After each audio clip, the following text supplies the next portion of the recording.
I'm Jessica, the Museum Guide, and today I'm doing something that I didn't think would be possible again in my lifetime. I'm visiting the newly reopened Notre Dame Cathedral in Paris and taking you on a full tour of all of its wonders, oddities, and magic.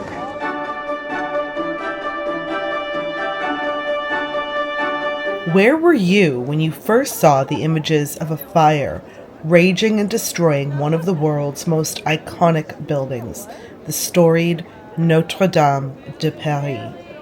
I was in London, watching the news in horror and crying as nearly 1,000 years of history burned before our eyes. That fire would go on to gut the entire building, destroy the roof, and cause the wooden spire to come crashing down into the transept of the church. While the stone skeleton remained, all seemed lost for the future of this grand structure. Emmanuel Macron soon pledged that the cathedral would be rebuilt and reopen in just 5 years, and I, like many people, was extremely skeptical. However, a team of skilled builders, craftspeople, artisans, and archaeologists worked tirelessly to make just that happen. Macron has said that they, quote, made possible the impossible. And so I am here today, ready to take you on a tour of one of the world's most beautiful cathedrals, Notre Dame. If you're new to my channel, welcome. I'm so glad to have you here. If you're a returning visitor, as always, I've got more content for you over on my Patreon account, which I've just linked above and below. I also want to mention that there is a part 2 for this video tour over on my Patreon. I've released a guided tour through Notre Dame's impressive Treasury Museum, housed in the cathedral's sacristy. There, we'll explore the relics, robes, and histories that make this building so special, and that aren't on display otherwise. But back here to our tour. We're going to spend the beginning of our tour going over the fascinating history of the building before we explore all the chapels in depth, and I'm just going to kind of saunter around as we do so and show you some reference images. This majestic cathedral dates all the way back to the 12th century, during the reign of King Louis VII, making it one of the world's oldest cathedrals. As early as the mid-3rd century, the Cathedral of Saint Etienne, that is, Saint Stephen, was built right nearby, here on Ile de la Cité, and it is thought that Notre Dame itself sits on the site of a Roman temple to Jupiter, and I'll mention some evidence for that a little bit later on. Construction on this building began in 1163 under the Bishop of Paris, Maurice de Sully. He demolished the previous church and decided that this new one should be built in the newly emerging Gothic style, rather than the Romanesque. Now, what do I mean by that? Well, Romanesque means literally Roman in nature. People in the Middle Ages were surrounded by robust Roman ruins, and they wanted to recreate these methods and designs. Therefore, Romanesque architecture like this is very solid and features heavy masonry walls, rounded arches supported by piers, and lots of barrel vaults like these. However, in the early 12th century, Gothic architecture makes its debut. It's characterized by much thinner walls supported by flying buttresses. These pointed rather than rounded arches, and elaborate stained glass windows like these, which we'll talk about a bit later on. Gothic buildings like Notre Dame are majestic and delicate while still standing the test of time. Advances in technology meant that Gothic architecture gets even more graceful throughout the 13th and 14th centuries. For instance, this building's first buttresses were replaced by larger and stronger ones in the 14th century to allow for larger windows. Now, after getting started in the 1160s, it took a few hundred years to complete. The building was largely completed by 1345, though it's been modified and renovated and extended many times over the past 680-odd years. Then, during the early Renaissance, people no longer admired this Gothic style, and so massive tapestries were used to cover the walls. In 1548, rioting Huguenots, that is, French Protestants, damaged some of the statues of Notre Dame, considering them idolatrous. And this foreshadowed the later destruction that occurred during and after the French Revolution in 1789, and in subsequent revolutions. God, I love French history. That's when Notre Dame and the rest of the church's property in France was seized and made public. During this time, many of the treasures of the cathedral were either destroyed or plundered. The 28 statues of biblical kings located at the west facade were mistaken for statues of French kings, and they were beheaded. The French love a guillotine. The cathedral's famous bells were lowered, broken apart, and melted down in 1791 and 92. Now here's where things get a bit wild. I love this. The cathedral was rededicated in 1793 to the Cult of Reason, a state-sponsored atheist religion designed to take the place of Catholicism. And then, just a year later, in 1794, by the Cult of the Supreme Being under Robespierre. No gods were allowed to be worshipped in the Cult of Reason, but Robespierre wanted to reintroduce some form of deity, which was called the Supreme Being. Now, if that sounds woo-woo to you, don't worry. It sounded woo-woo to the Parisians of the time, too. This religion made Robespierre a laughingstock and contributed to his execution by, what else, guillotine, in 1794. Now, these cults were formally banned by Napoleon in 1802.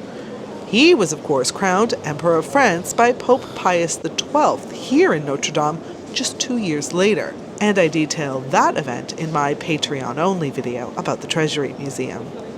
Napoleon also named Paris's new bishop, Jean-Baptiste de Beloy, who restored the cathedral's interior somewhat. Now here he is in his own side chapel, and we'll come to him again. After the Napoleonic Wars, the cathedral was in a bad way. It was in a state of disrepair, in such bad condition that Parisian officials actually considered demolishing it. That's where Romantic writer Victor Hugo comes into play. He loved the shabby Gothic splendor of the cathedral. Who doesn't, girl? And he wrote the novel Notre Dame de Paris, published in English as The Hunchback of Notre Dame, in 1831, to try to generate interest to save the building. The book was so popular that tourists began flocking to the church, and in 1844, King Louis Philippe ordered that it be fully restored. We'll talk about the Hunchback of Notre Dame at the end of our tour when we have a closer look at the famous gargoyles and grotesques up on the roof. Now, at this point in our chronology, we meet a young upstart called Eugène Viollet-le-Duc. He was selected to oversee this huge restoration project in 1844. We're going to talk about him a lot more later on, but just know that his fingerprints are all over this building, even in its newly restored state. He truly revitalized and renovated this church from the largest buttress down to the smallest reliquary. We're also going to see his face when we head outside at the end of our tour, but here is a sneak peek now. He's up on the roof. Now, on to a more solemn topic, the fire. Those images burned, pun intended, into our collective consciousness. See, despite some renovations in the 1990s, the cathedral was deteriorating, and a new renovation program was proposed in the late 2010s, estimated to cost €100 million. There was a plan in place to raise money from private donations, and work was just getting started when the unthinkable happened. On 15th April 2019, the cathedral caught fire, destroying the flesh, that is, the wooden tower, and the so-called forest of medieval oak roof beams supporting the massive lead roof. When the fire was first reported in the cathedral at around 6:15 p.m., a guard immediately went to the wrong location and reported that there was no fire. It took 15 more minutes for the mistake to be discovered, and the guard was finally told to go to the correct location, and the fire brigade was still not notified. The guard had to climb 300 steps to the cathedral attic. By that time, the fire was now well advanced, and he had to get back down the stairs to finally call the fire brigade. They arrived around 10 minutes later, just past 7 p.m. During that 45 minutes of lost time, the fire began raging out of control.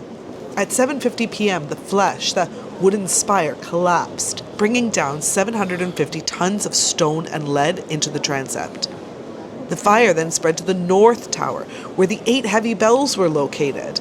The fire brigade chose to concentrate on this tower because if those heavy bells fell, they could endanger the stone structure of the entire building. You can see here, wow, just look at this.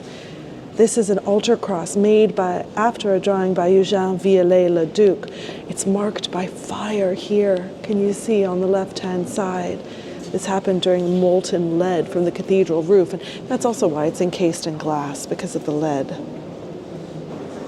Finally, by 9:45 p.m., the heroic firefighters brought the fire under control, saving the main structure, the facade, towers, walls, buttresses, and the stained glass windows. One majestic object feared lost was this rooster weather vane, which holds small pieces of the crown of thorns and the true cross. This rooster may look a little bit worse for wear, and that's because he survived the fire. The massive wooden spire was topped with a statue of a rooster. The rooster is often considered a symbol for the French people because it's a little pun on the Latin Gallus, which means Gaul, and Gallus, which also meant rooster. The rooster contained 3 relics: a small piece of the crown of thorns, a relic of Saint Denis, and a relic of Saint Geneviève, the patron saint of Paris, who I'm going to visit in a different video. The piece of the crown of thorns is thought to have been put into the rooster by Viollet-le-Duc himself in 1860. This rooster was thought to be lost after the Flèche collapsed. However, after the debris was cleared, this was discovered intact and the relics were recovered. And of course, a new one, gleaming and golden, has replaced this one. Immediately after the fire, Emmanuel Macron made the bold promise that Notre Dame would be restored within just 5 years. Though he faced some criticism over bypassing some heritage laws, the project received overwhelming support. 340,000 donors from France and all around the world helped to make this possible. The fact that they managed to do all of this in just 5 years is unbelievable. It's probably due to the appointing of a military general to spearhead the project rather than someone from the museum or heritage sector, and I say that as someone from the museum and heritage sector. Macron appointed Jean-Louis Georgelin to run the show, the former French chief of defense. Now, tragically, he passed away after a fall while hiking in the Pyrenees Mountains on 19th August 2023. A memorial, of course, to the Army General Jean-Louis Georgelin. Without his incredible vision, strength, and drive, we would not be standing here today. It would probably be more like 2035, not 2025. Until this point, he had led the project and exceeded all of its targets, keeping it on track and overseeing the literal village of artisans, construction experts, artists, clergy, archaeologists, and heritage professionals who worked tirelessly day and night. We really owe him a huge debt for his work here. After all of the hard work and dedication of the restoration team, the cathedral opened just a few months ago, on the 7th of December 2024, in a dignitary-studded ceremony presided over by Laurent Ulrich, the Archbishop of Paris. Now, the project did run a bit over time. Ideally, the cathedral was meant to be complete for the 2024 Summer Olympics, but they managed to do it in just 5.5 years. As you can see here, though, they are still working away, and they will be for a little bit longer, but the cathedral has been open to the public since mid-December. This has been a hugely emotional time for Parisians and for people throughout the entire country. Even though this is a big tourist attraction, people from all over France are coming to visit. This is an extremely meaningful building for them and for the nation of France. Now, some of the new decisions were controversial. Some new windows, the decision to clean the interior stone with a latex solution. You can see here that it's fresh and blonde. The side chapels were grimy and dirty from centuries of candle smoke and pollution, so they do look very different now, and some people criticize that this as being ahistorical. What do you think? Do you know what else has been controversial? All of the so-called liturgical furniture. That is, the baptismal font, pulpit, main altar, tabernacle, and cathedra. They were designed by French sculptor and designer Guillaume Bardet, who said he opted for bronze in order to, quote, speak of the immutable. I don't know. I do like them, but I might have preferred something a bit more traditional. The cathedral is home to 29 chapels, most of them added in the 13th century, and they surround the interior of the building, with those around the choir called the Radiating chapels. Many of these were funded by wealthy families who had them consecrated to ensure regular services for their deceased relatives, and we're going to visit quite a few of them. Chapelle de Noé, the first of the cathedral's many chapels. And this painting here, the Birth of the Virgin, or the Nativity of the Virgin, painted by the Lenain brothers in 1645, and one of the paintings that was donated to the cathedral by the goldsmiths of Paris every May 1st in the 1600s. As we visit the different side chapels today, we're going to see a number of different paintings referred to as the 13, quote, Mays, like the month. And that's because these are part of a series of 76 large oil paintings that were created by the best artists in France between 1630 and 1707. Each year, the Goldsmiths Guild would hold an annual competition for paintings. They had to be completed by May 1st, and then they would be offered to the Virgin. These were under threat during the French Revolution, and also by our friend the architect Viollet-le-Duc. He didn't think they really fit into the theme of his new cathedral, and so he placed them in the Louvre for a couple of decades, but they're back. The theme was always supposed to be from the Acts of the Apostles, and the paintings were always supposed to be 10 foot 6 inches high and 8 feet 6 inches wide, although a few of these are larger. This stunning baptismal font created for Louis Bachelier out of bronze in 1890. The design, however, dates back to Eugène Viollet-le-Duc and his beautiful bronze work. In the center, almost this little bit of pagan influence creeping in. Looks a little bit like Bacchus to me here. You can see horns as well and on the edges, even though it's 1890, the very beginning of Art Nouveau patterns. Tapestries designed by Henri Matisse, the famous French artist, the early 20th century, and it's kind of abstract modern art style. You can see the beautiful blue colors that he was known for, and the designs of sea creatures. This is called Polynesia, which is quite... Everything's automated now. You can even buy your candles from an automated system. Let's have a look at what's inside the Abraham Chapel, the second chapel on our left-hand side as we enter the church. The painting on the wall is the Conversion of St. Paul by Laurent de la Hire, painted in 1637. It's lovely to have this mix of Baroque art, 17th century art, then of course the beautiful stained glass, and then more contemporary art on the other wall here. The sculpture is St. Francois Xavier baptizing a Jesuit missionary, and it was created sometime in the early 16th century. Miraculous to have survived the fire. Here we can see another beautiful painting, Nicolas Loire, in 1650.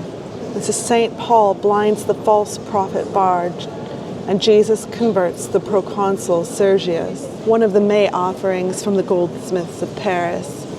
Beautiful. Again, I absolutely love the juxtaposition here in the Isaias Chapel. You can see that on one side we have the flagellation of St. Paul and St. Silas, this one painted by Louis Testelin in 1655. But on the opposite wall, a bit of modern art dating only recently to 1990, well, fairly recently to 1991. This is called Shroud Number 2 by Mario Prasino. Wow, I really like this one.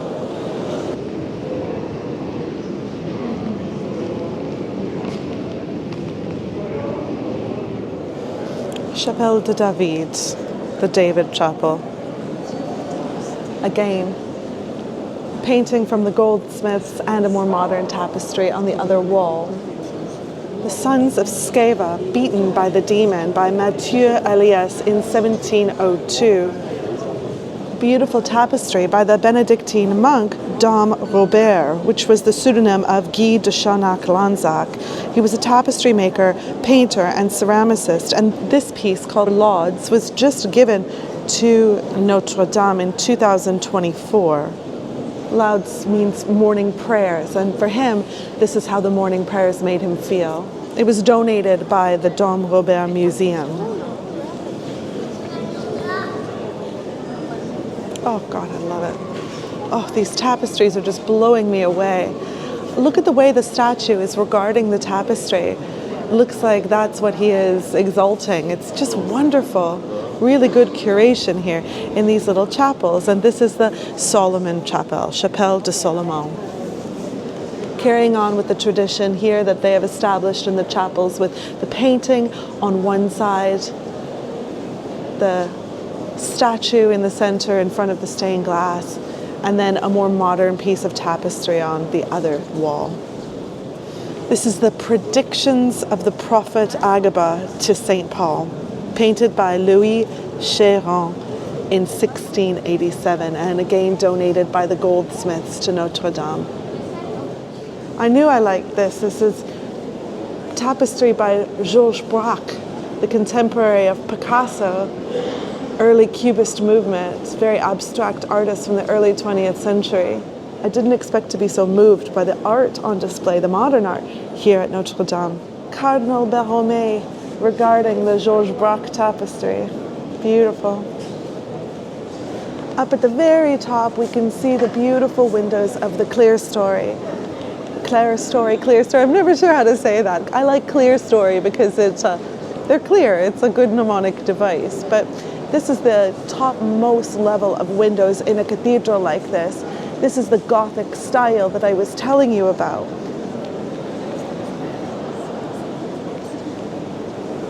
Things get higher and lighter in a way that would not have been possible with a Romanesque design.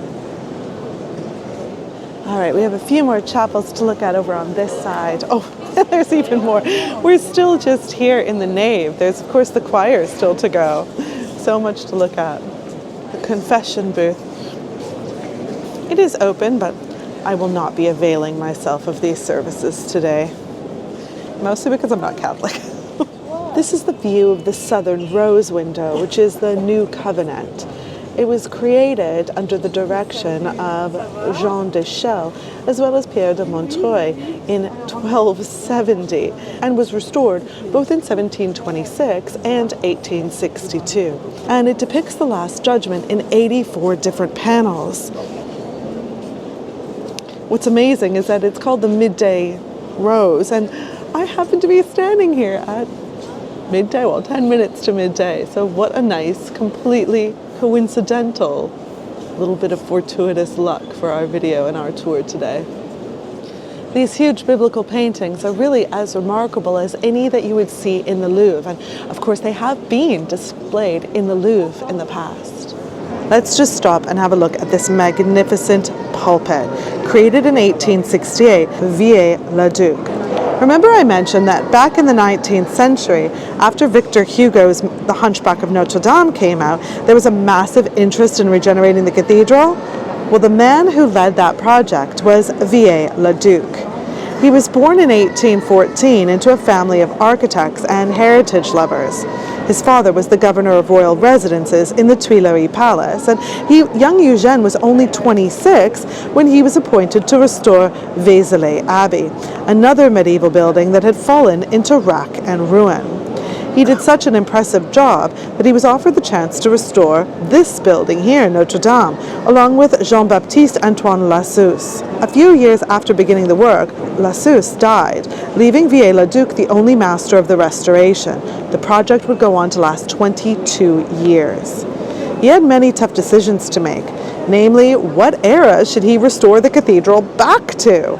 Remember, the 12th century cathedral was the original, but it lacked the flying buttresses and the larger windows that later technological advances would allow. He mainly settled on the Renovation style of the 13th century, while keeping some elements of the 12th century cathedral, such as the rose windows. We'll come back to Viollet-le-Duc a little bit later on, but let's just have a closer look at this pulpit. See the statues. In the signature Viollet-le-Duc style, no detail has been left spared. You can see here some fire damage. Unbelievable that it was saved. The angels on top of the pulpit with their horns, just beautiful.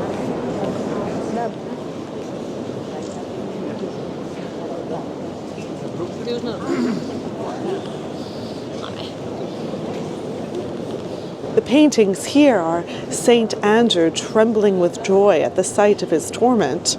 Sounds a little weird. By Gabriel Blanchard de Neveu, painted in 1670, and directly below it, the Martyrdom of Saint Andrew, painted by Charles Lebrun in 1647.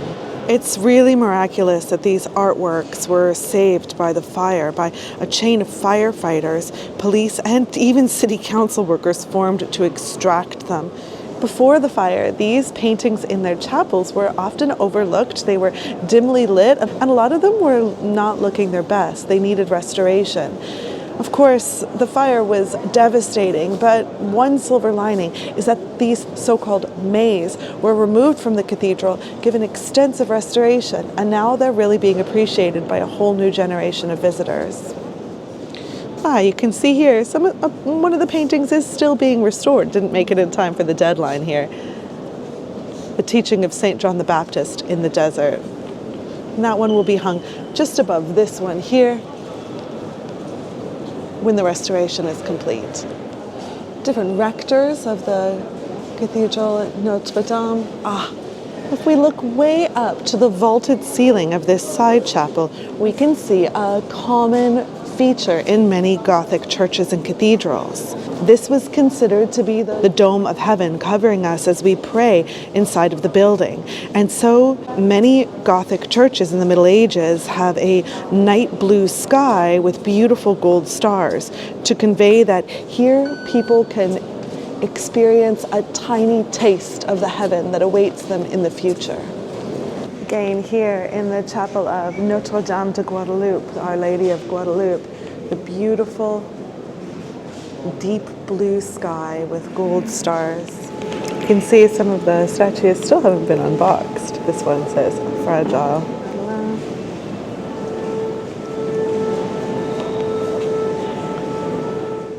The Chapel of St. Mary Magdalene. Beautiful murals with the cenotaph and sculpture of an Archbishop of Paris facing the wall. The Archbishop of Paris from 1848 to 1857, Marie-Dominique Auguste Cibor. The cenotaph of Monseigneur Denis Auguste Affre, created in 1860. So remember, that's around the time of one of the major restorations of this cathedral. This is the Chapelle of the Oils of the Saints.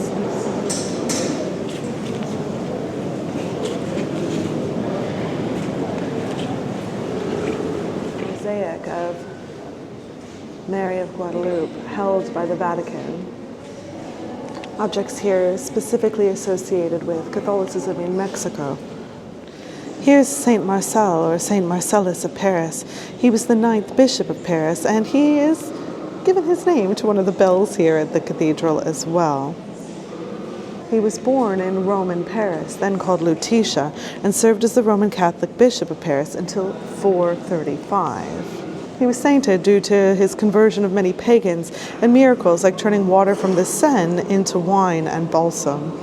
Like St. George, he is the subject of a fable said to have slain a dragon, representing Christianity's victory over the devil. And to me, this is the most beautiful of all the chapels I've been in.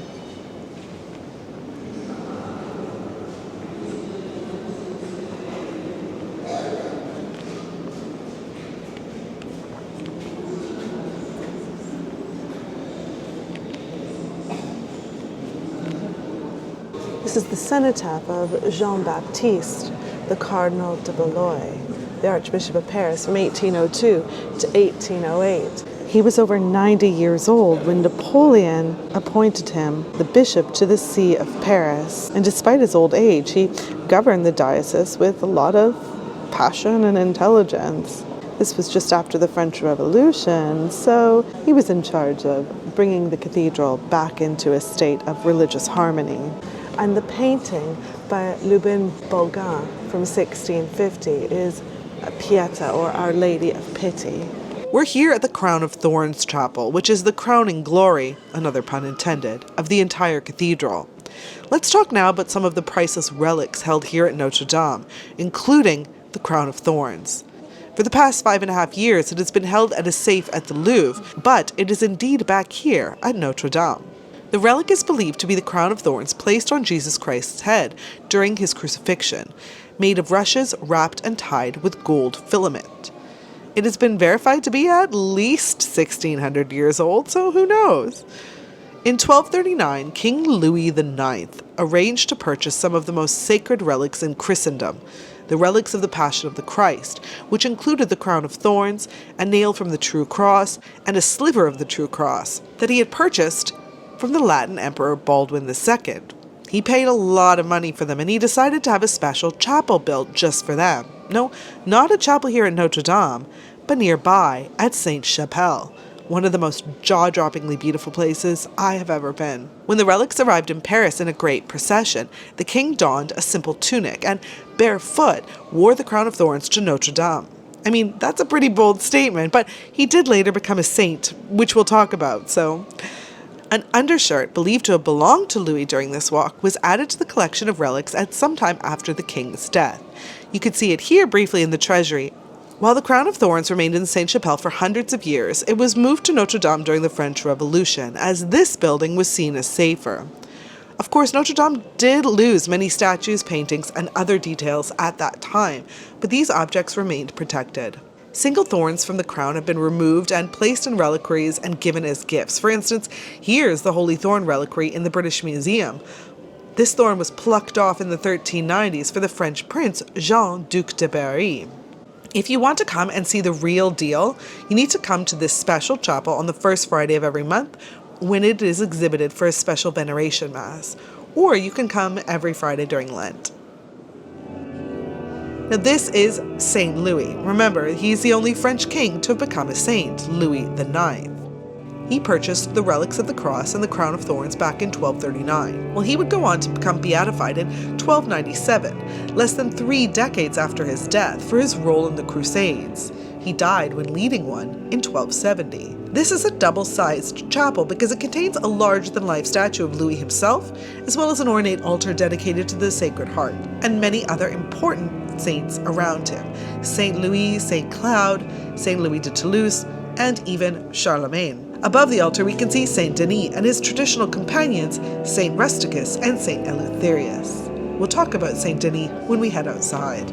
Oddly enough, Notre Dame was constructed without a crypt. That honor belongs to Saint Denis Basilica in the north of Paris. That's where you'll find the final resting places of many French kings and queens. There's actually only a few burials inside the church, most of them archbishops or other important members of the clergy. And instead of being buried in the cathedral floor, like you'll find in most cathedrals around the world, they're in what are called gisantes, which are tomb effigies, like these ones. Here's just one of the choir tombs. Notre Dame is unusual in that it does not have many burials in the floor. Think about somewhere like Westminster Abbey, where we are stepping all over interred remains every time we walk around. There were more choir tombs, but they were disturbed, removed, or covered over during a major renovation, yet another one, in 1699. There are, however, a few crypts in the center of the choir, and these are home to archbishops. If they had not been requested to be buried elsewhere, they would be interred here, as well as canons, chaplains, cantors, and even choir boys. During the 1701 creation of the first crypt, the 1st century pillar of the boatman was discovered. Now this archaeological object is in the Musée Cluny, and it is so fascinating. We believe that it is an offering from the boatmen of the Seine, that is, the men that would row you back and forth over this river before there were bridges, to the Roman Emperor Tiberius, who reigned over Gaul, which was a Roman province at the time. In the late 18th century, the choir was repaved with black and white marble tiles, and these covered most of the remaining tombs and the crypt entrances. This was probably what prevented them from being disturbed during the French Revolution. When you see a lion at the foot of a recumbent figure, you know that this is a symbol of strength, power, and justice, even nobility. And I must say, in terms of medieval lions, this one's pretty realistic. Sometimes medieval lions look very silly. Just look at the beautiful way that the sun is coming in through these spectacular medieval stained glass windows. North choir screen. The choir used to be enclosed in order to maintain silence for prayer, but now is open, and these high walls help to muffle the sound from outside when you're inside praying. There's a large Italian nativity here just in front because we're just a few weeks after Christmas right now. And so this is donated by Italy and represents the kind of wooden nativity that's been popular in that country since around the year 1200. But we're looking at the wall just beyond. We start here at Mary, pregnant with Jesus, visiting her cousin Elizabeth, who's pregnant herself with John the Baptist. In the next panel, it's the announcements to the shepherds by an angel of the Nativity of the Messiah, followed by the Nativity. Now, the fourth panel, the Adoration of the Magi guided by the star. Then, the Massacre of the Innocents by order of King Herod. Jesus escaping the Massacre of the Innocents is panel number 6, followed by the presentation in the temple where the high priest Simeon recognizes Jesus as the Savior. Panel 8 is Jesus among the teachers in the temple, another popular subject in Renaissance art. And then the baptism of Jesus in the water of the Jordan by John the Baptist. Panel 10 is the wedding at Cana, or the wedding feast at Cana. I talk about this huge canvas that is just opposite the Mona Lisa in my video on underrated masterpieces of the Louvre. The final panels here. Panel 11, the entry of Jesus into Jerusalem on a donkey. Next, the Last Supper, Jesus' last meal with his disciples before suffering the Passion. Panel 13 is the washing of the feet. And finally, in the Garden of Olives, Jesus prays to his Father before his arrest while his disciples are asleep. Now we're going to see more scenes from the life of Jesus, the south side of the choir screen. Here we start with the risen Christ appearing to St. Mary Magdalene. And then moving along to the next panel, Christ appears to the Holy Woman returning to the empty tomb. The next panel there, Christ appears to Simon, Peter, and John. Next, Christ appears to 2 disciples near Emmaus. In panel 5, Christ appears to the apostles. And in the next panel, number 6, Christ appears to the apostles and to Thomas, who, while doubting Christ's resurrection, does recognize his Lord. And we'll move on to the final 3 panels now. Next, Christ appears to his apostles on the shores of Lake Tiberias. Then, he appears to his apostles and disciples in Galilee. And finally, Christ appears to the same people near the Mount of Olives before his ascension to God and the Father.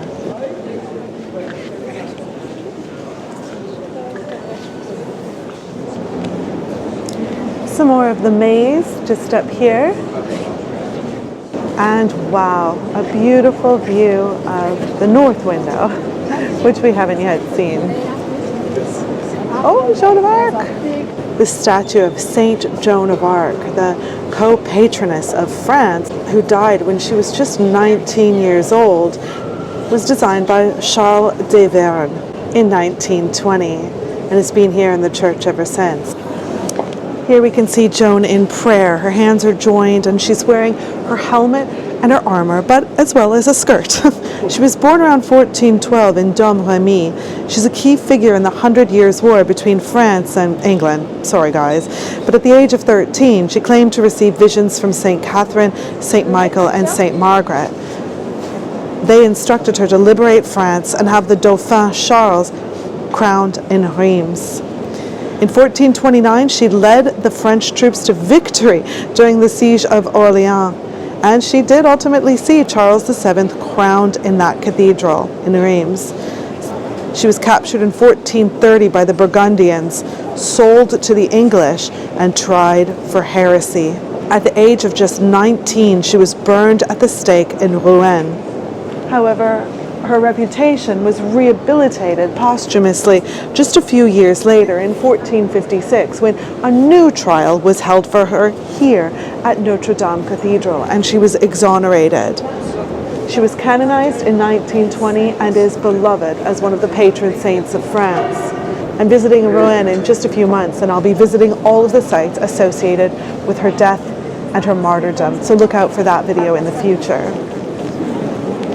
Just look at the walls. Can you see the dappling colors, almost impressionistic, which is very apropos because we're here in Paris, the home of the Impressionists, but you can see the dappling of the colors from the stained glass windows all over these walls. I don't think these colors would have been visible before the Reconstruction because, of course, these walls were so much darker.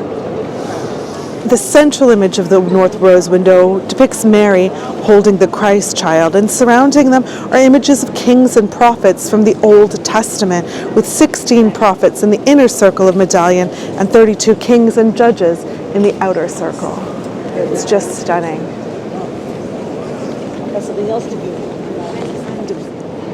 This statue here is the most famous in the cathedral and one of the most famous in Paris. It's known as the Virgin of Paris, or the Virgin on the Pillar. The statue was created in the early 14th century. It's more than human size, nearly 6 feet tall, and was miraculously intact after the fire, earning the nickname Stabat Mater, the Standing Virgin, as a sign of resilience after the destruction and horror of the fire.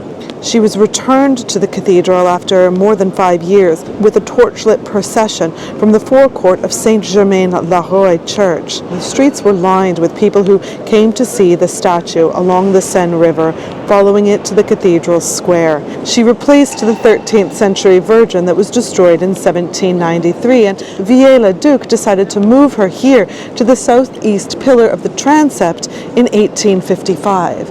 And other than that 5.5 years where she was removed after the fire, she's been here ever since. Again, just up on the wall there, look at the beautiful dappled light. Here is the chapel of St. Thomas d'Aquinas.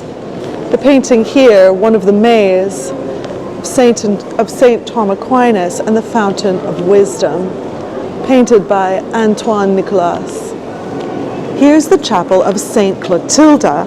She was a saint and the first queen of the Franks, and she was wife to Clovis. He was the first king of the Franks to convert to Christianity. She convinced him to renounce his pagan idols and acknowledge their one true God in 593.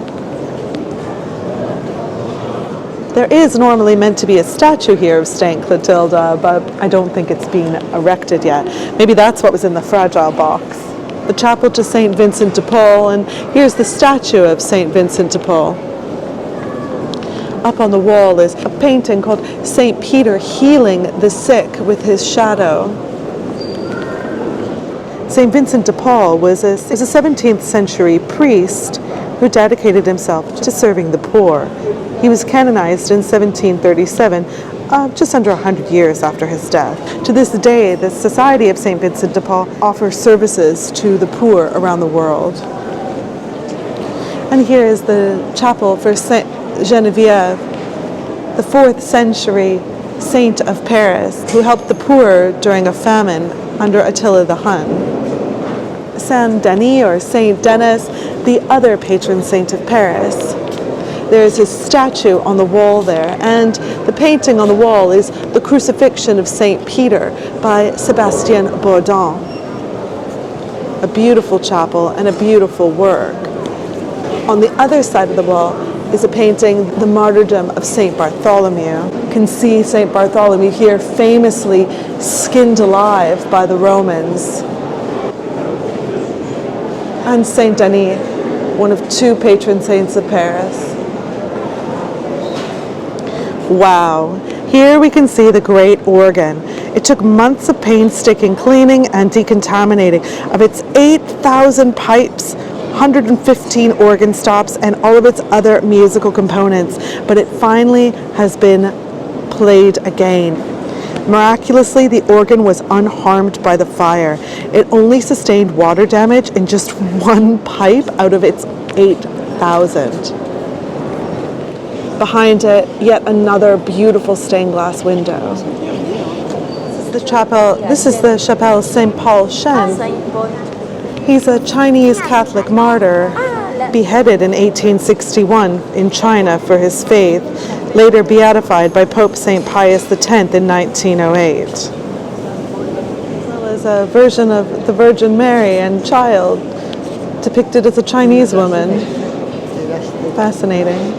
This chapel used to be called the Chapel of the Holy Childhood, but has been renamed in honor of Chen. This is the Visitation by Jean Jouvenet, completed in 1716. One of 8 large paintings that was originally commissioned to illustrate the life of the Virgin. This of the 8 was the most appreciated. Like the paintings called The Maze, this one was also sent to the Louvre by Viollet-le-Duc. He didn't fit into his vision of the cathedral, but it was brought back here in 1947. Just look at these incredible wooden doors.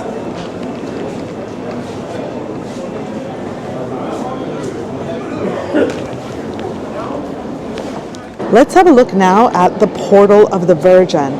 The west facade of Notre Dame houses 3 portals, some of the most intensely decorated aspects of the entire cathedral. Let's have a look at these here. They're sometimes referred to as the poor man's book, as they're a way of illustrating important biblical stories. In this one here, we can see the Portal of the Virgin. My very favorite part of the portal has to be this statue of Saint Denis. And no, your eyes aren't playing tricks on you. He is carrying his own decapitated head. Saint Denis was a bishop of Paris, then known as Lutetia, in the 3rd century, and at a time when the city was under Roman rule. He came to Lutetia from Italy and is often credited with Christianizing France and its neighboring regions. He was beheaded for his beliefs and is legendarily said to have walked 6 miles carrying his own head. He then placed his head on the exact spot where a new basilica should be built. The Basilica of, you guessed it, Saint Denis. This became the preferred burial place for French kings, but I've never actually been there, so let me know if you'd be interested in a tour of that church in a northern suburb of Paris. Here's a fun fact about Saint Denis. He's the most famous of the so-called cephalophore saints. Cephalophore saints are saints that carry their own head, and they're actually pretty popular in France. One of the other interesting aspects of the portal is devoted to medieval science and philosophy. You can see this woman on a throne, holding a scepter in her left hand. In her right hand, we can see 2 books. One of them is open, which is a symbol of public knowledge, and the other is closed, which represents esoteric knowledge. The latter here has 7 steps. That is because alchemists followed 7 steps to transform ordinary metals into gold. If you know where to look, there's a lot of other references to alchemy and magic on the exterior of the building. We're now walking around the cathedral to have a good look at the exterior. You can still very much hear the tip-tip tapping of the builders working away. The cathedral may be open to the public, but it's by no means finished. Just look on the exterior there, you can see someone on a cherry picker working on the exterior of the stained glass windows. And here across the river, it looks almost like, I don't know if you'll know, Habitat 67 in Montreal, this collection of different portable buildings used as the offices. I've never seen so many, and there's even more here, stacked 3 stories high. I've never seen so many temporary offices on one site at once. This is a huge endeavor. By now, you know the name Eugène Viollet-le-Duc. Well, when he was in the process of renovating the cathedral back in the mid-19th century, he wanted to replace some of the missing medieval statues that had been destroyed in various revolutions and lost to the passing of time. To do this, he referenced a number of low-quality engravings of them and studied existing examples on other French cathedrals. He then remade or added decorations if he felt they were in the spirit of the original medieval style. That's how these particular roof statues of the 12 Apostles came to be, including this one that I showed you briefly earlier, featuring Viollet-le-Duc as St. Thomas the Apostle staring up at the spire. Now these statues are actually really amazing because they were removed from the cathedral shortly before the fire as part of that ongoing restoration work. That means that they were completely unscathed, and they would have certainly been destroyed had they been in place. Similarly, the copper had been removed from the spire before the fire. So while we are looking at the brand new flesh, the copper dates back to Viollet-le-Duc's time. I told you his fingerprints are everywhere. Now, while we're gazing up at the upper gallery between Notre Dame's 2 towers, let's also have a look at some of the cathedral's most famous residents, the Gargoyles and Grotesques, or Chimera. Remember, in The Hunchback of Notre Dame, Quasimodo, who was a bell ringer, considers the grotesques and gargoyles of the cathedral his only friends, especially in the Disney version. Just a quick note, what's the difference between a grotesque and the gargoyle? Well, simply put, a gargoyle is a water spout, while a grotesque is purely decorative. Some of the 54 grotesques on this building include a pelican, a symbol of charity, a bear, a symbol of strength, a dragon, a symbol of power, and even Cerberus, the three-headed dog who guards the entrance to the underworld. Just like the statues of the apostles, we owe these to, who else? You know, Viollet-le-Duc. They recreate the traditional medieval decorations designed to ward off evil spirits and keep the interior of the cathedral a sacred, peaceful space, in contrast to the chaos outside. The most famous is the Strix, also known as the vampire. He is regarding Paris below as he sits with his chin resting on his hand. He's often used as a symbol of the entire cathedral and its Gothic glory. And he's the perfect way to finish our tour. Well, that's the end of our tour. I hope you've enjoyed exploring Notre Dame with me as much as I've enjoyed getting my first peek of it since its reopening after the fire. I'll see you the next time I'm at the museum.